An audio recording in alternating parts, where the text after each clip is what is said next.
Hello students, I am Adarsh Tiwari and welcome back to magnet brains, जहां पर आपको मिलता है 100% फ्री एंड क्वालिटी एजुकेशन। यहां पर आपको कभी भी कोई भी वीडियो देखने के बाद कोई फीस पे करने की जरूरत नहीं है, क्योंकि यहां पर सिर्फ मैटर करता है हमारे लिए कुछ, तो वो है आपका एजुकेशन और कुछ भी नहीं। तो आप जानते हैं कि इस सीरीज में हम क्या कर रहे हैं। तो इस सीरीज में हम क्लास 12 मैथमेटिक्स के बुक आर.डी. शर्मा के सारे important questions and important theorems and important derivations को हम सॉल्व कर रहे हैं। ठीक है, तो इस सीरीज को कैसे फॉलो करना है, पहले आपको मैम के एनसीईआरटी वीडियोस देखने हैं जहां पर वो सारे कॉन्सेप्ट्स एंड इंपॉर्टेंट क्वेश्चंस करवाती हैं। उसके बाद आपको यहां पर आना है और यहां पर मैं आपके लिए प्रीवियस ईयर से क्वेश्चंस एंड इंपॉर्टेंट क्वेश्चंस लेकर आता हूं, तो उसको देखना है। और जैसी सीरीज हमारी चल रही है मैथ्स के लिए, वैसे यहाँ पर फिजिक्स, केमिस्ट्री, बायो के सारे एक से बढ़कर एक टीचर्स हैं हमारी पूरी टीम में, और इनकी भी सीरीज चल रही है। तो इनको अगर आपने अच्छे से फॉलो किया तो आप जरूर होंगे कामयाब अपने एग्जाम्स में। ठीक है, तो हम कहां तक पहुंच चुके थे? तो हमने अपना chapter straight line in space start कर दिया था। ठीक है, 3D ज्योमेट्री जो है ना अपना, वो उसमें उसको यहां पर डिवाइड कर दिया straight line in space and plane में। दो अलग अलग चैप्टर्स यहां पर आर.डी. शर्मा में आपको मिल जाएंगे। ठीक है, तो इसके हमने कॉन्सेप्ट्स पढ़ लिए थे शुरुआत के, कुछ क्वेश्चंस हमने सॉल्व कर लिए। अगर आपने इससे पहले के वीडियोस नहीं देखे तो उनको जाकर देखिए, उसके बाद यहां पर चीजें आपको समझ में आएंगी। अब यहां पर एक बहुत ही इंपॉर्टेंट टॉपिक पर हम आ रहे हैं। ठीक है, अब ये जो टॉपिक है एंगल बिटवीन टू लाइंस, ठीक है, तो ये इतना इंपॉर्टेंट टॉपिक है, ये आपके एग्जाम में डायरेक्टली उठकर आए या फिर ना आए, बट किसी ना किसी क्वेश्चन में जरूर आपको देखने को मिल जाएगा। तो इस टॉपिक को आप स्किप नहीं कर सकते, चाहे कुछ भी हो, चाहे सामने वाला कुछ बोले आपसे। ठीक है, लेकिन इस टॉपिक को आप स्किप नहीं कर सकते, क्योंकि मैं आपको दिखाऊंगा कि क्वेश्चन में कहीं पर भी एंगल बिटवीन टू लाइंस का नाम नहीं रहेगा, बट वहां पर इनके कॉन्सेप्ट्स के यूज होगा। तो हमें इस टॉपिक को स्किप नहीं करना है बिल्कुल भी, इसको बहुत अच्छे से पढ़कर चलना है। तो यहां पर और बहुत बहुत ही जरा सा टॉपिक है, ऐसा कुछ भी नहीं है जो आपको पहले नहीं पता है। सिर्फ इसका नाम देख लो, एंगल बिटवीन टू लाइन से थोड़ा सा नया लगेगा, लेकिन अगर आपको जब बताऊंगा कि एंगल निकालना कैसे, तो आप बोलोगे सर ये तो पहले से पता था, हमें सब कुछ आता था। हमको बिल्कुल आता है, लेकिन उस चीज को अप्लाई कैसे करना है वही बताने के लिए तो हम लोग हैं ना। एंड फिर जेईई मेंस एंड एडवांस में तो सब कुछ आना ही है। ठीक है, तो कोई भी टॉपिक, कोई भी पोर्शन अपन को स्किप नहीं करना है, सारे वीडियोस को अच्छे से देखना, एक भी सेकंड, एक भी मिनट मिस मत करना, क्योंकि कहां पर आपको क्या इंपॉर्टेंट मिल जाए आप नहीं जानते, हम भी नहीं जानते कि कहां पर क्या इंपॉर्टेंट हमसे डिलीवर हो जाए। ठीक है, तो अब इसको बहुत अच्छे से देखकर समझकर चलो और इसके क्वेश्चंस को हम सॉल्व करेंगे फिर। ठीक, तो यहां पर ये क्या बोल रहा है, अगर दो लाइन्स हैं जिनकी वेक्टर इक्वेशन आपको मालूम है, हम इसको वेक्टर फॉर्म में, कार्टेशियन फॉर्म में, दोनों फॉर्म में रिप्रेजेंट कर सकते हैं बहुत अच्छे से। अब यहां पर एक की वेक्टर इक्वेशन दी हुई है a1 प्लस लैम्डा b1। अच्छा, अगर मैं यहां पर r is equals to a1 vector plus lambda b1 vector लिखता हूं, तो कमेंट सेक्शन पे अभी अभी आप बताएं कि आप इससे क्या समझते हैं, इससे क्या समझते हैं। और हां, आप लोग जो ये लिखते हो ना कई बार कि sir I have a doubt, क्या मैं डाउट पूछ सकता हूं, क्या मैं डाउट पूछ सकती हूं, तो भाई आप बिल्कुल पूछ सकते हो। या तो आप कमेंट सेक्शन पर ही क्वेश्चन बोल दो हमसे, या फिर टेलीग्राम ग्रुप बना हुआ है आपके लिए पूरा भाई, वहां पर आप जरूर अपने 11-12 के मैथ्स के जो भी कॉन्सेप्ट्स में डाउट है, जो भी आपके क्वेश्चंस में डाउट है, वो आप पूछ सकते हैं। मैं पूरा आंसर करता हूं वहां पर, आप जरूर टेलीग्राम ग्रुप को देखें और ज्वाइन करें। उसके लिए शॉर्ट्स भी बनाए हुए हैं, आपको लिंक डिस्क्रिप्शन में मिल जाएगा। ठीक है, जरूर ज्वाइन कीजिए उसको। तो यहां पर r equal to a1 plus lambda b1, यहां से आपको यह समझ में आता है कि ये एक ऐसे वेक्टर की इक्वेशन है जो कि a1 वेक्टर, मतलब ये जिस भी पॉइंट का पोजीशन वेक्टर है उस पॉइंट से वेक्टर पास हो रहा है और ये b1 के पैरेलल है। ठीक है, इस पैरेलल टू b1, और वहां पर जो है r is equal to a2 plus lambda b2 vector, तो वहां पर आप बोलोगे कि ये वेक्टर a2 वेक्टर से पास हो रहा है और b2 के पैरेलल है। तो अब एक बात बताओ यार, मैं अगर बोलता हूं r जो है, ये r वेक्टर बना रहा हूं आपका, ये पहला वाला, ठीक है, और ये किसके पैरेलल है, ये पैरेलल है b1 वेक्टर के, ये आपका b1 वेक्टर है। मैं r दूसरा वाला बनाता हूं, उसको r2 बोल दो भले ही, ठीक है, ये आपका दूसरा R2 हो गया, इसको R2 बोल दो, मैं इसको R2, इसको R1 बोल दे रहा हूं, मान लो अभी थोड़ी देर के लिए वेक्टर को हम आइडेंटिफाई कर सकें इसलिए।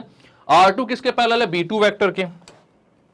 मैं यहां पर B2 बनाता हूं, यह आपका B2 वेक्टर हो गया।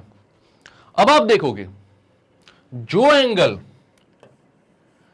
R1 और R2 के बीच में बन रहा है, ये R1 है आपका, तो जो एंगल R1 और R2 के बीच में बन रहा है वही एंगल B1 और B2 के बीच में भी बन रहा है।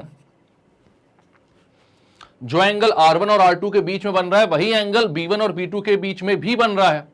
मतलब ये बहुत ऑब्वियस चीज है कि R1 और R2 के बीच में वही एंगल बनेगा जो इनके पैरेलल वेक्टर्स के बीच में बन रहा है, because R1 is parallel to B1, R2 is parallel to B2। ठीक है, तो B1 और B2 के बीच में जो एंगल बनाएंगे वही R1 और R2 के बीच में भी बनना ही चाहिए, क्योंकि दोनों लाइंस पैरेलल थी भाई R1 और R2 के। तो हमें यहां पर कोई टेंशन लेने की जरूरत नहीं होती है, सिर्फ और सिर्फ हमें क्या करना होता है, अगर दो वेक्टर्स की वेक्टर इक्वेशन दी हुई है और हमसे बोल रहा है कि उनके बीच एंगल निकाल कर बताओ, तो हम क्या करते हैं, जिन वेक्टर से वो पैरेलल हैं उनके बीच का एंगल निकाल लेते हैं। तो इसमें कुछ नई बात तो है नहीं, आप जानते हो दो वेक्टर्स के बीच एंगल कैसे निकाल सकते हैं, पता है ना कैसे निकाल सकते हैं। तो एंगल बिटवीन टू वेक्टर्स हमने स्केलर प्रोडक्ट में पढ़ा हुआ है बहुत अच्छे तरीके से। हम जानते हैं अगर मैं B1 और B2 का डॉट प्रोडक्ट लूंगा तो B1 डॉट B2 हो जाएगा mod B1 mod B2 cos theta. तो कॉस थीटा की वैल्यू आ जाएगी mod B1 mod B2 sorry B1 dot B2 upon mod B1 mod B2। तो कॉस थीटा की वैल्यू कितनी आ रही, B1 dot B2 upon mod B1 into mod B2। ये cos theta है आपका। अब आप बोलेंगे कि भाई यहां पर थीटा कितना होगा, तो थीटा हो जाएगा cos inverse B1 dot B2 upon mod B1 mod B2। ठीक है, तो यहां से आपको एंगल मिल जाएगा।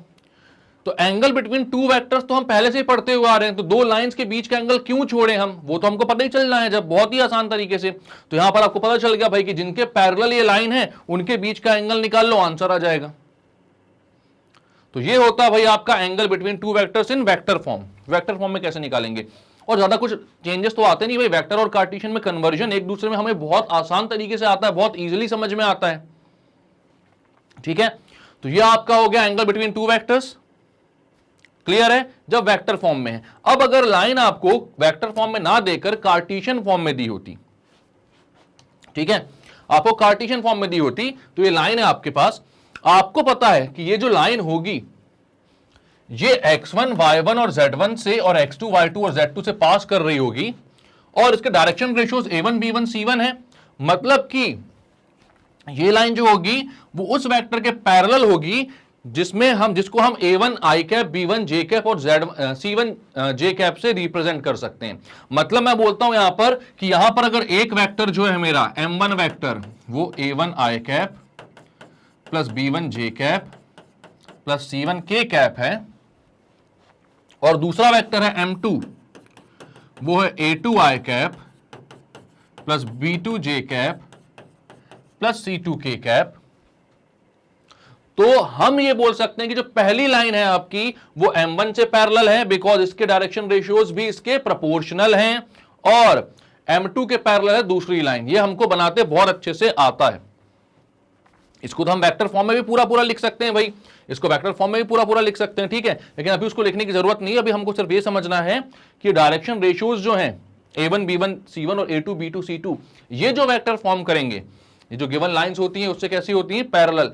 तो हमको अब किसके बीच में एंगल निकालना है, तो ये जो m1 और m2 बस उनके बीच में एंगल निकाल लो, आपका आंसर आ गया। तो आप बोलोगे यहां पर भी कि cos थीटा क्या हो जाएगा, तो वो जाएगा m1 dot m2 upon mod m1 mod m2। यानी आप बोल सकते हो m1 डॉट m2, i और i वाले मल्टीप्लाई होंगे भाई, डॉट प्रोडक्ट है, याद होना चाहिए, अच्छे से पढ़ा है अपन ने पूरा। i और i वाले होंगे तो a1 dot a2 plus b1 dot b2 plus c1 dot c2, और अपॉन में क्या हो जाएगा भाई, किसी भी वेक्टर का मैग्नीट्यूड मॉड्यूलस कैसे निकलता है, तो आप बोलते हो अंडर रूट ऑफ, अगर i का कोफिशिएंट a है, j का कोफिशिएंट b है, c का k का कोफिशिएंट c है, तो under root a square plus b square plus c square उसका मैग्नीट्यूड हो जाता है। तो यहां पर कितना हो जाएगा, अंडर रूट ऑफ m1 का हो जाएगा a1 square plus b1 square plus c1 square into under root of a2 square plus b2 square plus c2 square. ये वैल्यू आ गई आपकी कॉस थीटा की।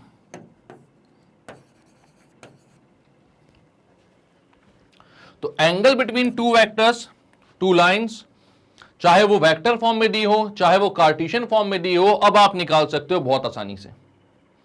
आपसे किसी क्वेश्चन में डायरेक्टली एंगल निकालने को ना बोले, लेकिन यह पूछ सकता है कि कौन सी लाइन जो है वो परपेंडिकुलर है, कौन सी लाइन जो है वो पैरेलल है, तो भाई वहां पर आपको यही फॉर्मूले, यही कॉन्सेप्ट्स लगाने पड़ेंगे। तो ये यूज तो होने ही है हर जगह, ठीक है। और दूसरी बात, कई बार ऐसा दे दिया जाता है कि ये दोनों लाइंस पैरेलल हैं, तो किसी कांस्टेंट की वैल्यू निकालो, तो वहां पर भी आपको कॉन्सेप्ट कौन सा लगेगा, तो एंगल बिटवीन टू वेक्टर्स का ही तो लगेगा। तो डायरेक्टली एंगल नहीं बोल रहा है आपसे, कई सारे ऐसे क्वेश्चंस हैं, लेकिन वहां पर इनके कॉन्सेप्ट को यूज करके ही चीजें समझ में आएंगी और सॉल्व होंगी, ठीक है। तो कोई भी पार्ट इसके अपन को नहीं करना है, बहुत अच्छे से समझते हुए चलना है। तो ये आ गया कार्टेशियन फॉर्म में अगर आपको दी हुई है वेक्टर इक्वेशन। कार्टेशियन फॉर्म में वेक्टर इक्वेशन कैसे दिया, कार्टेशियन फॉर्म में लाइन की इक्वेशन दी हुई है, तो आप क्या निकाल सकते हो, एंगल बिटवीन टू वेक्टर्स इस फॉर्म में, ऐसे। क्लियर है, चलो तो क्लियर करते हैं हम इसको। अब क्या बोल रहा है, क्वेश्चन है, तो क्वेश्चन भी कर लेते हैं कुछ, क्योंकि हमें पता है कि बहुत आसानी से हम निकाल सकते हैं सारी चीजें। तो क्वेश्चन पे आते हैं अब। तो यहां पर भाई r is equals to 2i plus 2j minus 4k lambda i plus 2j plus 2k है, तो मैं इसको बोलता हूं a1 प्लस लैम्डा b1 है, and r is equals to a2 plus mu b2 है। मतलब कांस्टेंट अलग हो गया कोई दूसरा, भाई क्या दिक्कत है, ठीक है। दो वेक्टर्स हैं, इनके बीच में आपको एंगल निकालना है, तो आप बोलोगे कॉस थीटा हो जाएगा, जो भी जिनसे पैरेलल है, यहां पर b1 से यहां पर b2 से पैरेलल है, मतलब कि यहां पर लैम्डा के बाद वाला वेक्टर कौन सा है, i plus 2j plus 2k, ठीक है। तो यहां पर इस चीज को पहले लिख लो कि b1 कितना है, b2 कितना है। तो b1 है आपका i plus 2j plus 2k and b2 है आपका म्यू के बाद कौन सा आ रहा है, 3i plus 2j plus 6k, यह आपका b2 है, ठीक है। तो यहां पर आपको निकालना है b1 डॉट b2, क्यों, क्योंकि आपको cos थीटा निकालना है। तो cos थीटा का फॉर्मूला क्या होता है, वो होता है b1 dot b2 upon mod b1 mod b2। तो दोनों वेक्टर का मॉड और दोनों वेक्टर का डॉट प्रोडक्ट, ये आपको निकालना, ठीक है। अब भाई आपको पता है आई से आई वाले, जे से जे वाले, के से के वाले मल्टीप्लाई होते हैं, तो यहां पर आई का कोफिशिएंट 1 है, 1 इंटू 3 इज 3, जे का कोफिशिएंट 2 है, जे का कोफिशिएंट 2 है, 2 into 2 is 4, 2 into 6 is 12 upon square root over, यहां पर 1 का स्क्वायर प्लस 2 का स्क्वायर प्लस 2 का square into square root over 3 square plus 2 square plus 6 square, ठीक है। तो कितना आ रहा है ये, 12 प्लस 4 आ जाएगा आपका 16 प्लस 3 हो जाएगा 19, अपॉन में क्या आ रहा है, under root of 2 square is 4, 2 square is 4, 4 plus 1 हो जाएगा 9 रूट ओवर 9, और ये आ जाएगा root over 3 square is 9, 2 square is 4, 13 plus 6 square is 49। यही होगा ना, 3 square is 9, 2 square is 4, 9 plus 4 is 13, 6 square is 36, 36 plus 13 is 49, ठीक है। तो ये आ रहा है 19 अपॉन 3 इंटू 7, तो 19 बाय 21, ये कॉस थीटा की वैल्यू है, तो थीटा कितना आ जाएगा, कॉस इनवर्स 19 बाय 21, यही आपका आंसर है, ठीक है। ये 19 ही आ रहा था ना आपका, ठीक है। 3 इंटू 1 इज 3, 2 इंटू 2 इज 4, 3 4 7 और 6 इंटू 2 इज 12, तो 7 प्लस 12 इज 19, ठीक है। तो सही आंसर है, यही है जो भी है। तो कैसे निकाला आपने, तो यहां पर आपको दो वेक्टर्स दिए हुए थे, आपने बोला भाई कि ये जो वेक्टर है a प्लस लैम्डा b के फॉर्म में, मतलब लैम्डा के बाद वाला जो वेक्टर है उनसे पैरेलल होंगे, तो आपके पास एंगल, आपको पता है कि एंगल निकालना होता है, तो जिन वेक्टर्स के पैरेलल होते हैं उनके बीच का एंगल निकाल लो तो इन दोनों वेक्टर्स के बीच का एंगल निकल जाएगा। तो हमने बोला b1 और b2 के बीच का एंगल निकाल लेते हैं। कैसे? cos theta is equal to b1 dot b2 upon mod b1 mod b2। फॉर्मूले में वैल्यूज रखी, आंसर आ गया आपका, बस कुछ करना ही था। ठीक है, अब नेक्स्ट क्वेश्चन, अब एक बार ट्राई करो इसको जल्दी से और आंसर बताओ कि बन रहा है कि नहीं बन रहा है। यहां पर बोल रहा है find the angle between two lines, दो लाइंस के बीच का एंगल बताओ, whose direction ratios are proportional to 1 1 2, जिसके डायरेक्शन रेशियोज जो है वो प्रोपोर्शनल है 1 1 2 से, एंड √3 -1 -√3 -1 एंड 4 से। ठीक है, तो इसके डायरेक्शन रेशियोज अगर प्रोपोर्शनल हैं इनसे, तो आप लिख सकते हो भाई कि जो पहला वेक्टर है, first vector will be parallel to m1। m1 vector किसी को मैं बोलता हूं, ठीक है, जिसके पोजीशन वेक्टर क्या हो जाएंगे 1i 1j 2 के। ठीक है, 1i प्लस 1j प्लस 2 के। ये कैसे है आप सोच रहे हो क्या? वैसे तो सोचना नहीं चाहिए, आपको पता चल जाएगा कैसे। आपको मालूम है कि कार्टेशियन इक्वेशन होती है x minus x1 by a equals to y minus y1 by b equals to z minus z1 by c। तो वहां पर जो डायरेक्शन रेशियोज प्रोपोर्शनल होते हैं वो a b और c से होते हैं। तो हम एक vector ai cap bj cap और c k कैप का ले सकते हैं, जहां पर आप ये बोलोगे कि ai bj ck से वो कैसा है, पैरेलल है। जो ये गिवन लाइन है वो कैसी होती है, पैरेलल, क्योंकि उसका डायरेक्शन रेशियो इससे प्रोपोर्शनल होते हैं। ठीक है, तो यहां पर ये जो 1 1 और 2 दिया हुआ है ना, ये एक्चुअल में इस a b और c की वैल्यू दी हुई है। तो जो इससे पहले कार्टेशियन फॉर्म में हमने m1 और m2 दो वेक्टर निकाले थे, उनके बीच का एंगल निकाला था ना, तो वही करना है। तो m2 कितना हो जाएगा, second vector will be parallel to m2 और उसकी वैल्यू कितनी है भाई, यहां पर √3 - 1 i cap plus -√3 - 1 j cap plus 4 k cap. ठीक है, अब आप क्या बोलोगे, तो अब आप ये बोलोगे कि भाई हमें डायरेक्टली पता है कि cos थीटा की वैल्यू क्या आती है। तो ये एक्चुअल में a1 b1 c1 और a2 b2 c2 दिए हुए थे आपको। ऐसा नहीं लिखते तो इसको आप डायरेक्टली बोल सकते थे ये a1 है, b1 है और c1 है, बिकॉज डिनोमिनेटर में a b और c आते हैं। ये a2 है, b2 है, c2 है, वही डायरेक्शन रेशियोज होते हैं। ठीक है, तो यहां पर cos थीटा कितना आया था, अगर कार्टेशियन फॉर्म में आपको याद होगा जो अपन ने निकाला है अभी, तो वो आता है a1 a2 plus b1 b2 plus c1 c2 upon under root of a1 square plus b2 square plus c2 square into under root of a2 square, a1 b1 c1 होगा ना, a2 square plus b2 square plus c2 square. ठीक है, values put कर दो तो यहां पर कितना जाएगा, a1 a2 1 इंटू √3 - 1, तो √3 - 1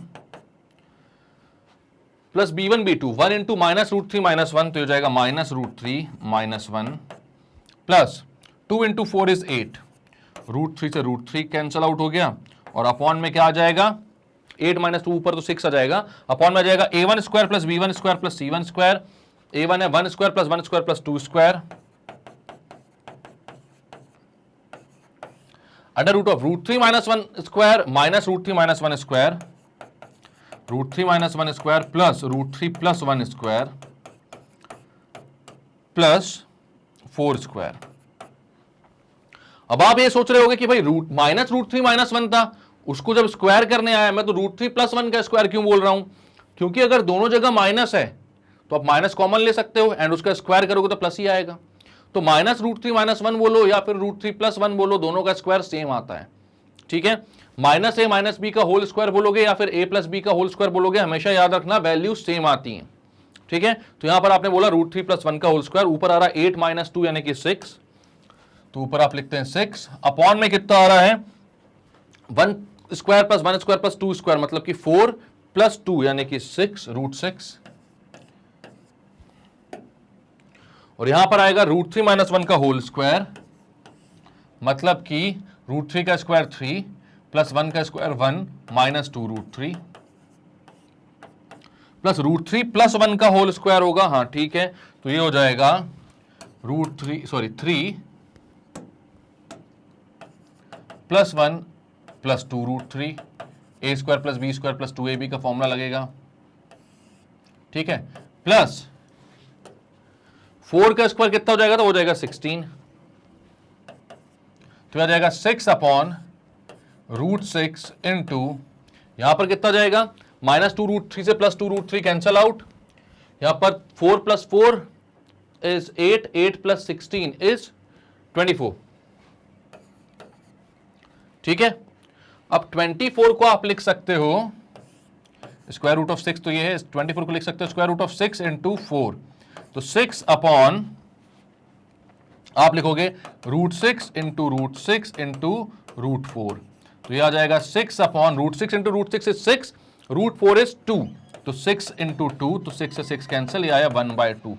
कॉस थीटा की वैल्यू आई 1/2, तो थीटा कितना आ जाएगा, तो 0 से 90 डिग्री के बीच में अगर मैं बोलूं इनके एंगल को, तो थीटा कितना जाएगा, 0 से π/2 अगर एंगल होता तो आप बोलोगे कॉस थीटा 1/2 कब होता है, तो वो होता है आपका π/6 पर।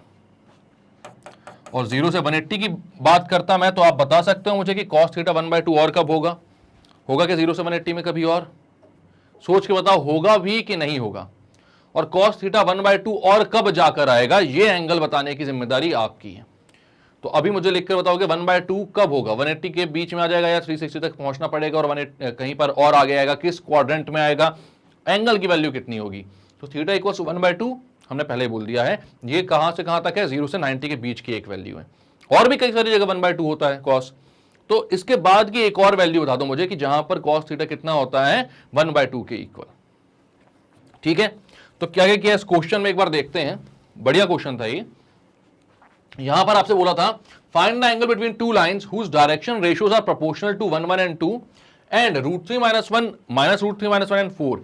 मतलब हमें दिया हुआ था दो लाइंस जिसमें से एक का डायरेक्शन रेशियोज प्रोपोर्शनल है 1, 1, 2 से, दूसरे के डायरेक्शन रेशियोज प्रोपोर्शनल है दिस से, इस वाले से। तो हमने बोला कि अगर डायरेक्शन रेशियोज प्रोपोर्शनल है तो A1 B1 C1 A2 B2 C2 की वैल्यू मिल चुकी है आपको, आप फॉर्मूले में डायरेक्ट डाल सकते हो और दोनों एंगल के बीच, दोनों लाइन के बीच का एंगल आ जाएगा। फॉर्मूले में डाला, वैल्यूज पुट करी, जो चीज कैंसिल आउट हो रही थी कैंसिल आउट करी, और आंसर आ गया कितना, थीटा इक्वल टू π/6, जिसका अगला आपको बताना है कि कौन सा और एंगल हो सकता है इसमें, और हो भी सकता है कि नहीं हो सकता, ठीक है। चलो सोचा करो थोड़ा थोड़ा सा ना खुद से भी। अब बोल रहा है, अब देखो यहां पर on finding the equation of a line parallel to a given line and passing through a given point, मतलब एक गिवन लाइन के पैरेलल एक लाइन है और वो किसी एक पॉइंट से जा रही है, और हमको उन दोनों के बीच का उस लाइन की इक्वेशन बतानी है, उन दोनों के बीच का कुछ नहीं बताना है हमें, क्योंकि उन दोनों के बीच का एंगल तो आपको पता ही है, दोनों लाइंस पैरेलल हैं, ठीक है, तो उसके बीच का एंगल कोई बनेगा नहीं। तो आप यहां पर बोलोगे आपको लाइन की इक्वेशन बतानी है, और यहां पर concept angle between two vectors का ही लगेगा। क्यों लगेगा एंगल बिटवीन टू लाइंस का, वहां पर हमको यह पता चला था कि अगर मैं ये बोलता हूं कि R एक वेक्टर है A + λb, और कोई दूसरा वेक्टर भी है जो कि R से पैरेलल है, तो उसका मतलब यह होता है कि वो B से भी पैरेलल होगा, ठीक है। और अगर कोई वेक्टर B से पैरेलल है तो उसका मतलब यह होता है कि वो R से भी पैरेलल होगा। मतलब कि यहां पर आपको दिख रहा है कि इक्वेशन ऑफ लाइन आपको दी हुई है एक I + j + λ 2i + j - 2 की, ये इक्वेशन ऑफ लाइन है, और हमें बोला गया कि उस लाइन की इक्वेशन पता करो जो कि इससे पैरेलल है। अब मैं अगर ये बोलूं कि कोई लाइन इससे पैरेलल है, मतलब कि ये A + λ B के फॉर्म में है, ये B है आपके पास 2i + j - 2 के, यानी कि जो लाइन की इक्वेशन हमें पता करनी है वो भी 2i + j - 2 के से कैसा होगा, पैरेलल, ठीक है। तो आप बोलोगे the line passes through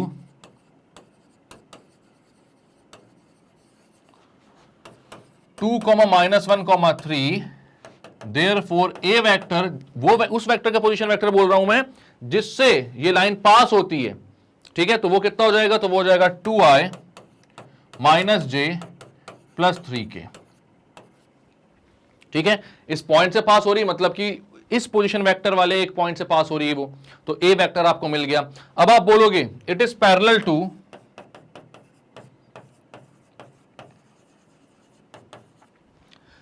to r equals to i plus j plus lambda 2i plus j minus 2k। ठीक है, 2i plus j minus 2k इससे पैरेलल है। तो आप क्या बोल रहे हो कि lambda equals to this, lambda into this, इससे पैरेलल है। तो हमें ये समझ में आ रहा है कि जो बी वेक्टर है वो यही है, क्योंकि अगर वो आर से पैरेलल है मतलब इससे भी पैरेलल होगी। जिस लाइन की इक्वेशन चाहिए आपको, तो आप बोलोगे देयरफॉर बी इक्वल्स टू कितना मिल गया आपको 2i plus j minus 2k। अब आप बोलेंगे equation of the required line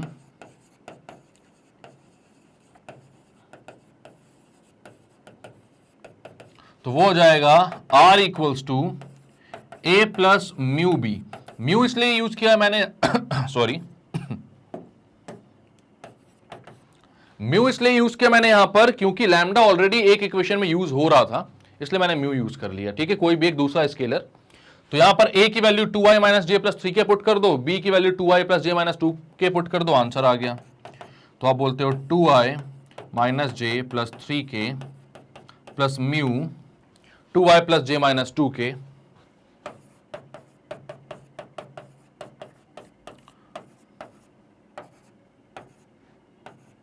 यह आ गया आपका आंसर, वो रिक्वायर्ड वेक्टर जो कि 2i minus j plus 3k वाले पॉइंट से पास हो रहा है, मतलब 2 माइनस 1 3 से पास हो रहा है और पैरेलल है गिवन वेक्टर r के।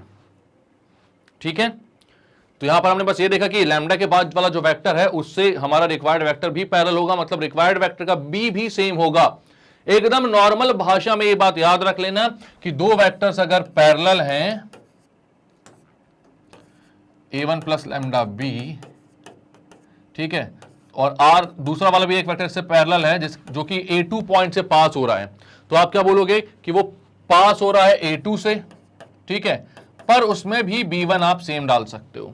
तो याद रखना कि भाई वेक्टर्स जो हैं अगर पैरेलल हैं तो उनका जो b वाला पोर्शन है वो हमेशा सेम लिखोगे आप। वो पॉइंट किसी और से पास हो सकता है, ठीक है, वैसे तो पॉइंट भी आ ही जाएगा सेम, कोलिनियर है अगर तो, लेकिन हाँ दूर है तो फिर दूसरे उससे पास हो जाएगा। लेकिन हाँ वो b1 से कैसे होगा, दोनों में सेम आएगा, दोनों वेक्टर जो होंगे वो b1 से कैसे होंगे, पैरेलल होंगे। समझ में आई बात। तो b को यहां पर रख दिया और हमें ये भी पता था b मतलब कौन सा, ये वाला जिससे वो पैरेलल था वेक्टर, और जिस पॉइंट से वो पास हो रहा था वो भी पता था, तो हमने सारी वैल्यूज रखी, आंसर आ गया। Next equation, on finding the equation of a line passing through a given point and perpendicular to two given vectors. बहुत बढ़िया है, और आए हुए हैं भाई ये सब, है ना। यहां पर एंगल नहीं लिखा है कहीं पर भी, लेकिन एंगल बिटवीन टू वेक्टर्स का फॉर्म यूज भी हो जाएगा यहां पर। ठीक है, मतलब उससे समझ में आता है ना कि आप यार जब बात कर रहे हो कि लैम्डा के बाद वाला जो वेक्टर है हमारा, अगर इससे पैरेलल कोई वेक्टर आएगा तो लैम्डा के बाद वाला वेक्टर उसके लिए सेम होगा, और इसके पैरेलल नहीं है, अगर उसके परपेंडिकुलर है, तो हमको कैसे समझ में आएगा कि क्या करना है और कैसे इक्वेशन निकालनी है उसकी।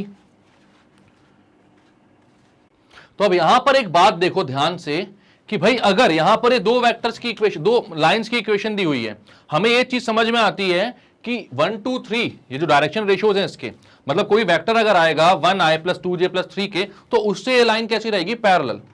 ठीक है, ये line -3i plus 2j plus 5k वाले वेक्टर से पैरेलल रहेगी। हमें तो लेकिन पैरेलल चाहिए नहीं, हमें वो चाहिए कि एक ऐसा वेक्टर जो इन दोनों से परपेंडिकुलर है। आपको मालूम है एक ऐसा वेक्टर जो दोनों से परपेंडिकुलर है वो कैसे मिलता है, वो मिलता है क्रॉस प्रोडक्ट को यूज करके। ठीक है, तो क्रॉस प्रोडक्ट किनका लेना है, तो हमको पता है कि भाई ये लाइन 1 2 3 वाले वेक्टर से पैरेलल है, ये लाइन -3 2 5 वाले वेक्टर से पैरेलल है।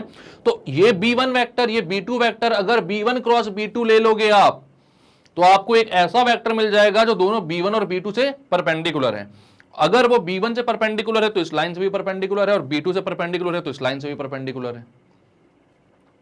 तो हमको बस कुछ भी नहीं करना है, यहां पर सिर्फ क्या देखना है, यहां पर इनके drs देखो, उसका एक वेक्टर बना लो, इसका dr देखो, उसका एक वेक्टर बना लो। हमको बोला गया दोनों से परपेंडिकुलर, मतलब कि वो b1 क्रॉस b2 के पैरेलल होगा, क्योंकि b1 क्रॉस b2 जो होगा वो दोनों से परपेंडिकुलर होगा।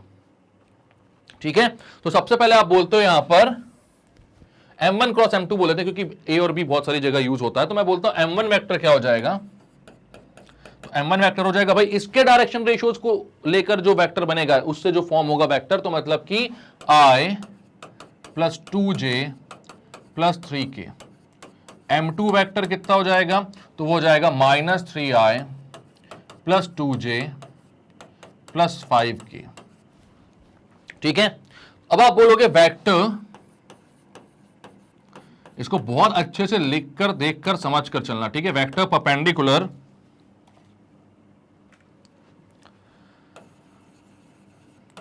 To both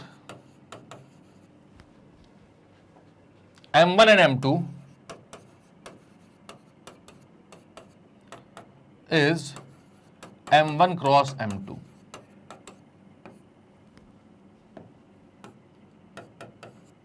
is m1 cross m2। ठीक है, तो आपको बोला गया है वेक्टर जो कि दोनों m1 और m2 वेक्टर से परपेंडिकुलर है वो m1 क्रॉस m2 वेक्टर होगा। तो सबसे पहले m1 क्रॉस m2 निकालो। m1 क्रॉस m2 जानते हो आप लोग, आता है आपसे m1 क्रॉस m2 कितना होता है? तो आप बोलोगे सर बिल्कुल आता है, कैसी बात कर रहे हो आप लोग, वेक्टर प्रोडक्ट इतने अच्छे से किया हुआ है, ये कैसे नहीं आएगा, बहुत आसान चीज है, बहुत आराम से आएगा। तो आप बोलते हो बिल्कुल सही बात, और मैं यहां पर सबसे पहले क्या करता हूं, पहली रो को i j k दे देता हूं, तो हो जाएगा i cap j cap k cap. Determinant solve करना होता है, बस क्रॉस प्रोडक्ट आ जाता है, ज्यादा कुछ होता नहीं है।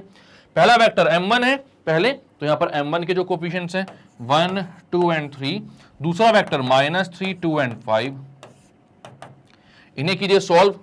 तो i इंटू 2 5 10 -2 3 6, तो आप लिखोगे 10 -6 और ये i कैप माइनस j को छुपाओगे 1 5 5 -3 इंटू 3, तो आ जाएगा 5 माइनस -9 मतलब 5 + 9 j कैप। 1 5 5 माइनस करोगे क्या, -3 इंटू 3, -3 इंटू 3 इज -9, और बीच का जो माइनस रहेगा प्लस कर देगा उसको, तो 5 + 9 प्लस k के साथ कौन सा आएगा, तो 1 2 2 माइनस -3 इंटू 2, -3 इंटू 2 इज -6, और बीच वाला माइनस उसको प्लस कर देगा, तो 2 + 6 आ गया ये। तो ये वेक्टर आ जाएगा 10 - 6 is 4i cap -14 j cap plus 8 k cap. तो इसके पैरेलल है वो। ठीक है, कौन सा वेक्टर, जो कि दोनों गिवन लाइन से कैसा है, परपेंडिकुलर, दोनों से परपेंडिकुलर है, लेकिन वो b1 क्रॉस b2 के या m1 क्रॉस m2 के पैरेलल होगा। क्यों, क्योंकि आपको मालूम है कि m1 जो है वो इसके पैरेलल है, m2 जो है वो इसके पैरेलल है, और m1 क्रॉस m2 जो आ रहा है वो इन दोनों से परपेंडिकुलर है। तो हमें वेक्टर भी वही चाहिए जो इन दोनों से परपेंडिकुलर हो, मतलब कि दोनों से जो परपेंडिकुलर होगा वो दूसरे उस वेक्टर से जो दोनों से परपेंडिकुलर है वो दोनों पैरेलल हो जाएंगे। दुश्मन का दुश्मन वाला दोस्त वाली बात बताई थी ना मैंने, वही बात है यहां पर भी। एक ऐसा वेक्टर जो इन दोनों से परपेंडिकुलर है वो m1 क्रॉस m2 भी है, और हमें भी ऐसा ही वेक्टर चाहिए है जो कि इन दोनों से परपेंडिकुलर होगा, तो वो m1 क्रॉस m2 के पैरेलल वेक्टर होगा, तभी वो इन दोनों से कैसा होगा, परपेंडिकुलर। वो पास उससे कर रहा है, ठीक है, पास उससे कर रहा है और पैरेलल इनके हैं, तो हम क्या लिखेंगे, तो आप बोलोगे equation of line passing through 2,1,3 and parallel to, ये दो जो डंडियां होती हैं वो पैरेलल का साइन होती है, पता होगा, parallel to 4i - 14j plus 8k। तो भाई यहां पर आप क्या बोलेंगे, इसके पैरेलल है और 213 से वो पास हो रहा है, तो मतलब कि हम इक्वेशन बोल सकते हैं r वेक्टर इक्वल्स टू भाई a plus lambda b, a मतलब जिससे वो पास हो रहा है, तो a वेक्टर कितना हो जाएगा, यहां पर इसका पोजीशन वेक्टर हो जाएगा 2i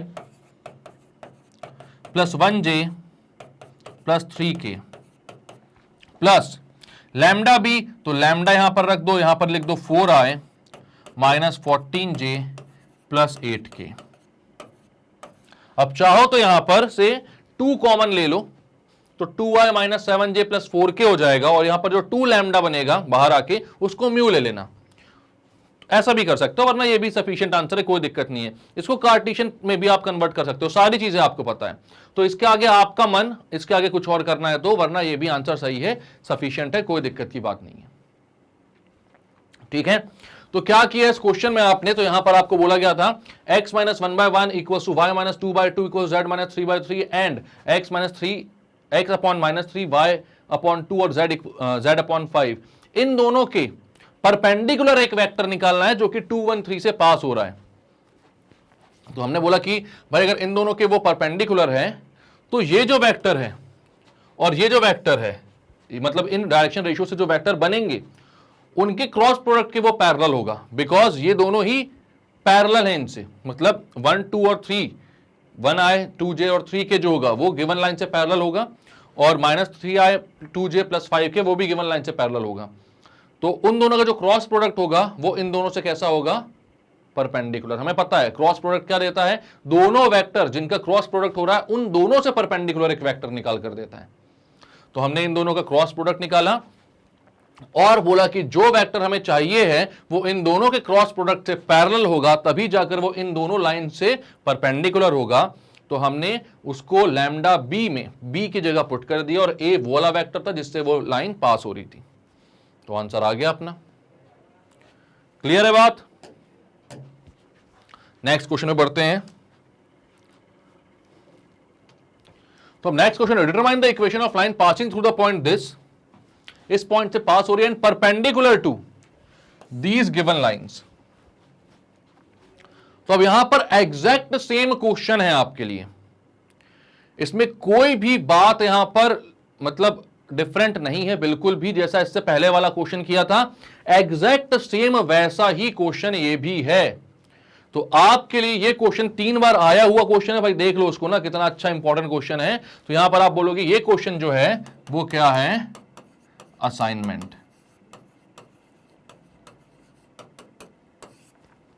तो इस क्वेश्चन को अभी सॉल्व कीजिए आप, क्योंकि एकदम ताजा अभी आपकी मेमोरी में कि आपको करना क्या है। और आपको मैंने पहले ही बताया है कि अगर ताजा मेमोरी को आप तुरंत रिवाइज कर लो तो फिर उसको और अच्छे से आप अपनी परमानेंट मेमोरी में फीड करते जाते हो। ये बात मैंने पहले ही बोली, फिर से बोल दूं कि जो चीज आज आप पढ़ते हो एक बार रात को सोने से पहले एक बार रिवाइज कर लिया करो, तो 2-3 दिन तक आपकी मेमोरी में रहेगा। 2-3 दिन खत्म होने से पहले फिर से एक बार रिवाइज कर लिया करो, तो वो हफ्ते 1.5 हफ्ते आपकी मेमोरी में रहेगा। वो खत्म होने से पहले फिर से एक बार रिवाइज कर लो, महीने बार आ जाएगा। महीना खत्म होने से पहले फिर से एक बार रिवाइज कर लो, 6 महीना आ जाएगा, और ऐसे धीरे धीरे वो क्या हो जाएगा, आपकी परमानेंट मेमोरी में फिक्स हो जाएगा। और फिर वो कभी नहीं भूलोगे आप। बचपन से बहुत सारी ऐसी चीजें हैं ना जो आप कभी नहीं भूलते हो, चाहे आप उसकी प्रैक्टिस रेगुलरली कर रहे हो या नहीं कर रहे हो। तो ऐसे ही आपकी परमानेंट मेमोरी स्ट्रांग होती है, क्योंकि आपने उन सारी चीजों का रिवीजन बहुत फ्रीक्वेंटली किया हुआ है, इसलिए वो चीज नहीं भूलते हो। आप अपनी यादों को भी सोचो, जो यादें आप बार बार याद करते आ रहे हो, तो वो बचपन की, चाहे बहुत बचपन की याद हो, लेकिन वो आज भी एकदम ताजा लगती है आपको, क्योंकि वो परमानेंट मेमोरी में फिक्स हो गई है आपके। बट कोई ऐसी चीजें हैं जो कई बार आपका दोस्त याद दिलाता है कि यार हाँ यार उस टाइम पर ऐसा हुआ था, तो फिर आपको आता है हाँ ऐसा हुआ होगा, लेकिन इतना याद नहीं है। तो क्यों नहीं है? क्योंकि उन यादों का रिवीजन नहीं किया आपने। उनको भी रिवाइज करोगे तो वो भी ताजा रह जाएंगी। ऐसे ही आप हर चीज के साथ ऐसा एक्सपेरिमेंट करके देख सकते हो जो मैं बोल रहा हूं, और आपको पता चलेगा कि हाँ ये बात सच है। जितना फ्रीक्वेंटली आप रिवाइज करोगे आपकी मेमोरी परमानेंट हो जाएगी उन चीजों के लिए। ठीक है, तो ये जरूर करना आप, ये क्वेश्चन अभी करो। और इतनी बातों में तो आंसर आ गया होगा, अभी तक नहीं आया क्या? ठीक है, तो हाई हुई छोड़कर अगर क्वेश्चन कर रहे होगे तो आंसर आ गया होगा। चलो आगे चलते हैं, इसको क्लियर करते हैं अपन। अब नेक्स्ट क्वेश्चन बड़ा अच्छा, बड़ा इंपॉर्टेंट क्वेश्चन है। यहां पर बोल रहा है find the value of k so that the lines x equals to minus y equals to k z, x minus 2 equals to 2y plus 1 minus z plus 1 are perpendicular to each other. कब आया हुआ question है भाई, देख लो, CBSE 2020 में, 2020।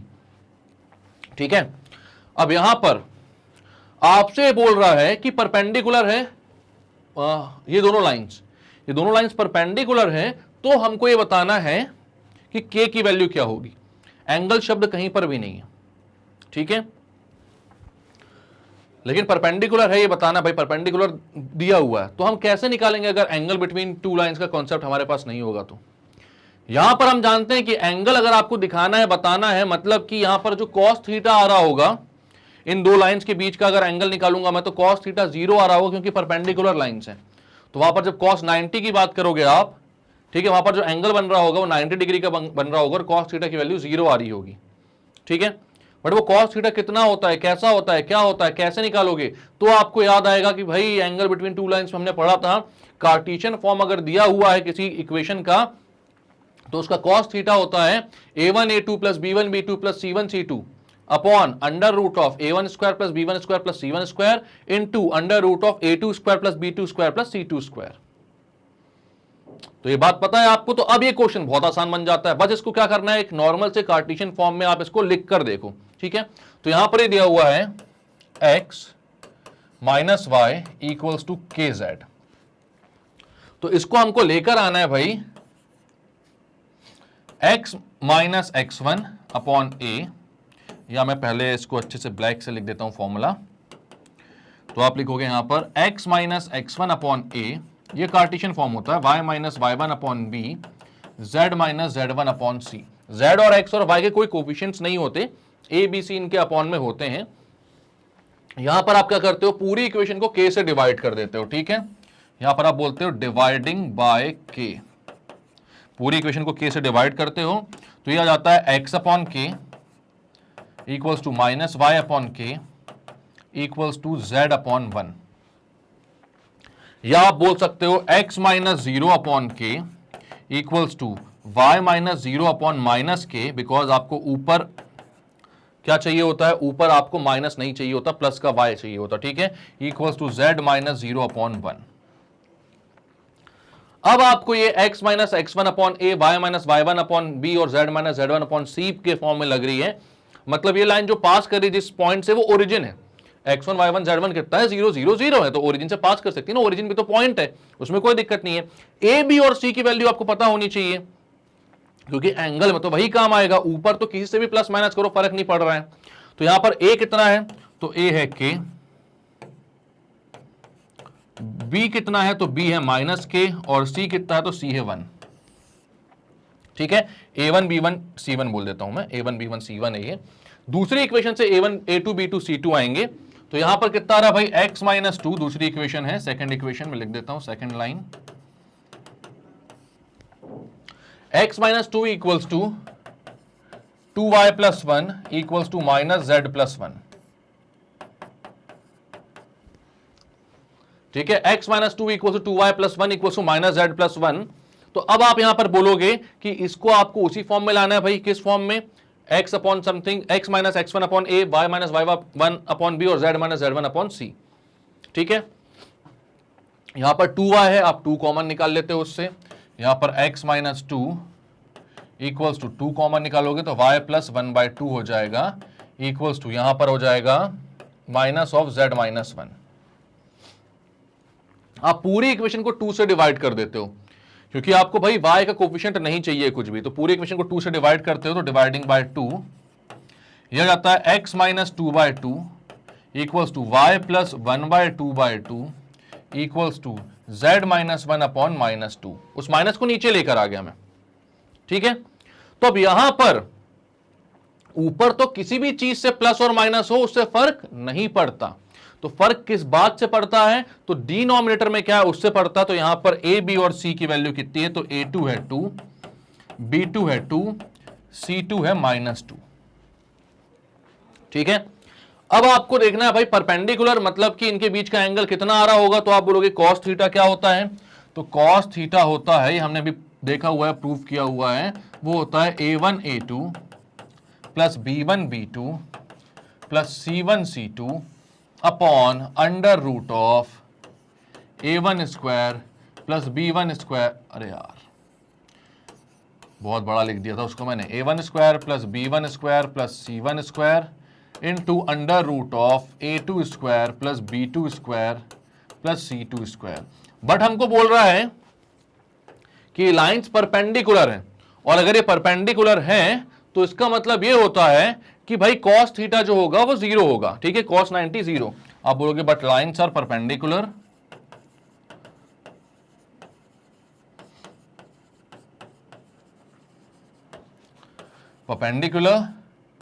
therefore cos pi by 2 equals to 0।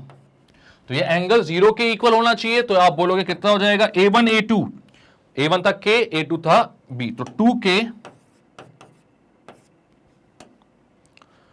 Minus K और 2 minus 2K minus 2 into 1 is minus 2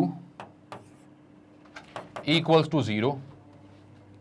ठीक है, तो 2K माइनस 2K, तो K से K वाला तो यहां पर कैंसल आउट हो जाएगा अपना, तो अपन ने कुछ गड़बड़ कर दी क्या, माइनस K।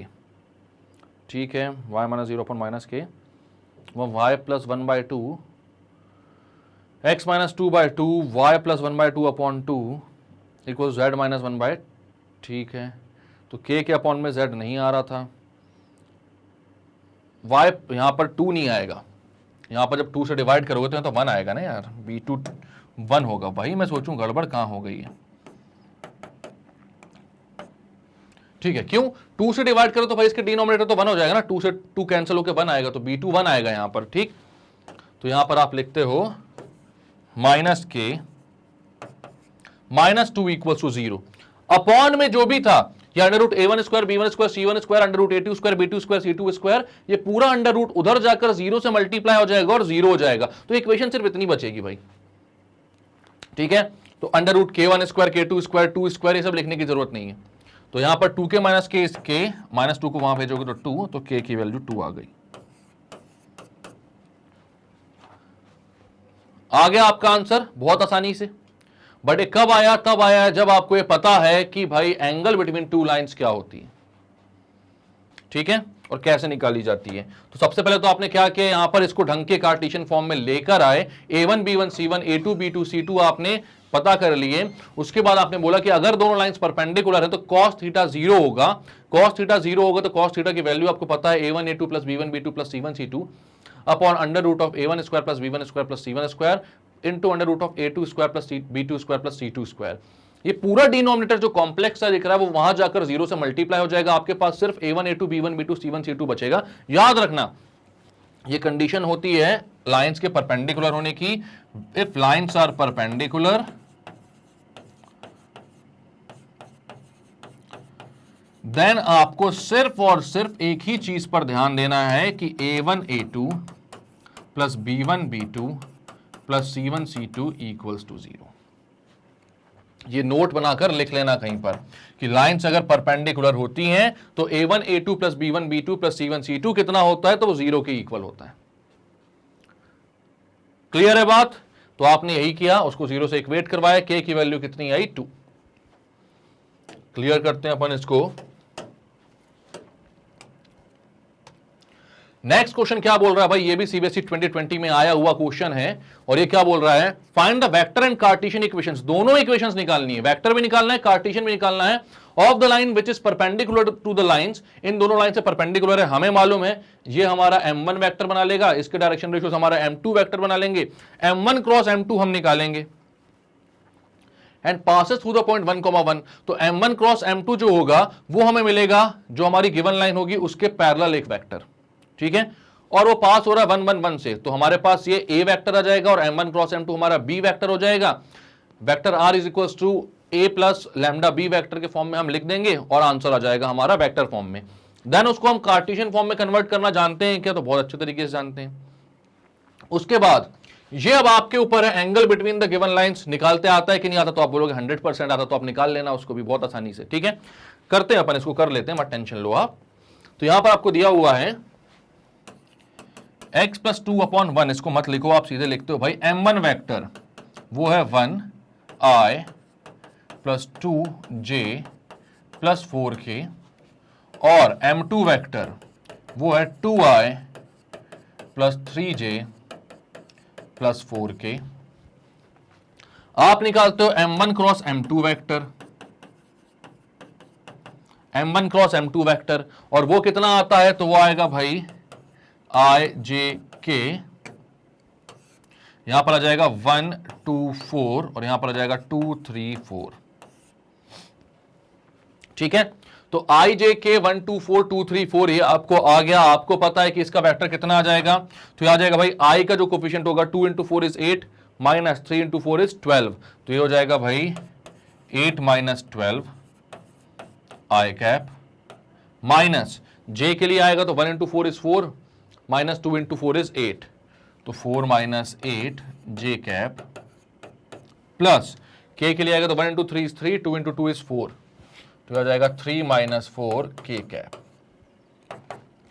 तो ये कितना आ गया, तो आ गया 8 minus 12 is minus 4 I cap, 4 minus 8 कितना होता है, तो वो हो जाएगा भाई आपका -4, बट माइनस और माइनस प्लस हो जाएगा तो प्लस 4 जे कैप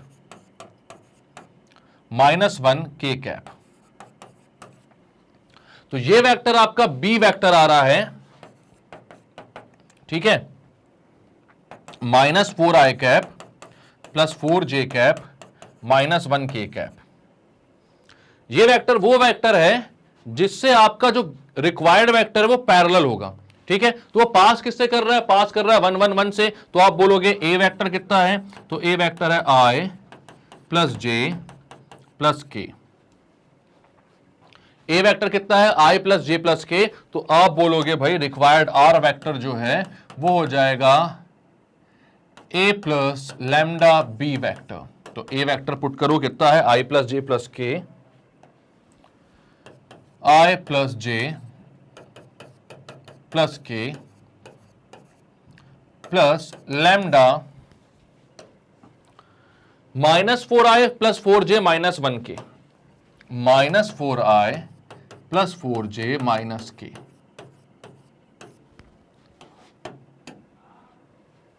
ठीक है, तो आर ये हो गया। अब इसका आपको कार्टीशियन फॉर्म निकालना है, ठीक है, कार्टीशियन फॉर्म।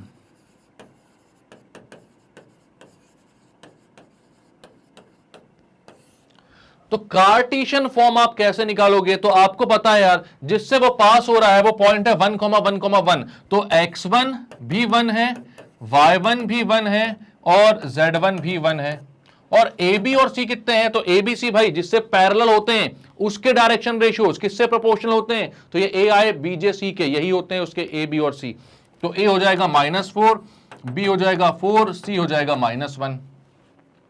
सारी तो वैल्यूज पता है आपको, कार्टीशियन फॉर्म आप तुरंत निकाल सकते हो। तो आप बोलोगे x -1 upon -4 equals to y -1 upon 4 equals to z -1 upon -1। तो ये हो गई आपकी कार्टीशियन फॉर्म। क्या हो गया, कार्टीशियन फॉर्म। क्लियर है। तो एक ऐसा वेक्टर निकल गया आपके पास जो कि इन दोनों से कैसा है, परपेंडिकुलर है, ठीक है, और पास कर रहा है 1, 1, 1 से। तो कैसे निकाला आपने, तो आपको पता था कि भाई ये जो गिवन है लाइन की इक्वेशन वो 1i plus 2j plus 4k से पैरेलल होगी क्योंकि इसके डायरेक्शन रेशियो उससे प्रोपोर्शनल है। Similarly 2i plus 3j plus 4k से भी पैरेलल होगी ये गिवन लाइन। और हमको पता है कि इन दोनों की पैरेलल लाइंस का जो क्रॉस प्रोडक्ट होगा वो इन दोनों लाइन से भी कैसा होगा, परपेंडिकुलर। तो हमें वही चाहिए, वही एक लाइन चाहिए जो इन दोनों से कैसी हो, परपेंडिकुलर। तो हमने क्या बोला, इन दोनों लाइन के अपने डायरेक्शन रेशियोज निकाले, उनका क्रॉस प्रोडक्ट निकाला और इसको बोल दिया ये बी वेक्टर है हमारा, मतलब ए प्लस लैम्डा बी वेक्टर जो होता है ना, तो ये हमारा वो बी वेक्टर है जिससे हमारा रिक्वायर्ड वेक्टर कैसा है, पैरेलल है। और वो पास किससे कर रहा है, तो वो गिवन है 1, 1, 1 से।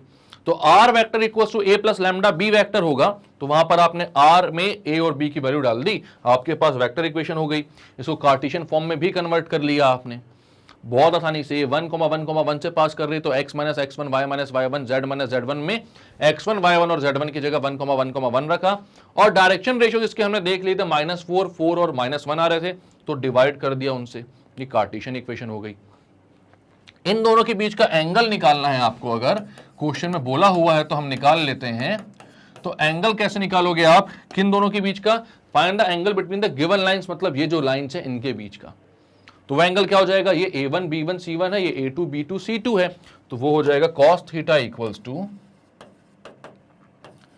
a1 a2 plus b1 b2 plus c1 c2 upon under root of a1 square plus b1 square plus c1 square into under root of a2 square plus b2 square plus c2 square. ठीक है, तो यहां पर आपके पास a1 b1 c1 है 1, 2, 4, तो a1 a2 हो जाएगा 1 इंटू 2 मतलब कि 2 1 into 2 plus 2 into 3 plus 4 into 4 upon under root of 1 square plus 2 square plus 4 square into under root of 2 square plus 3 square plus 4 square. 1 into 2 is 2, 2 into 3 is 6, 4 into 4 is 16 upon under root of कितना हो जाएगा 4 square is 16, 2 square is 4, add कर दो तो 4 और 16 20 plus 1 is 21.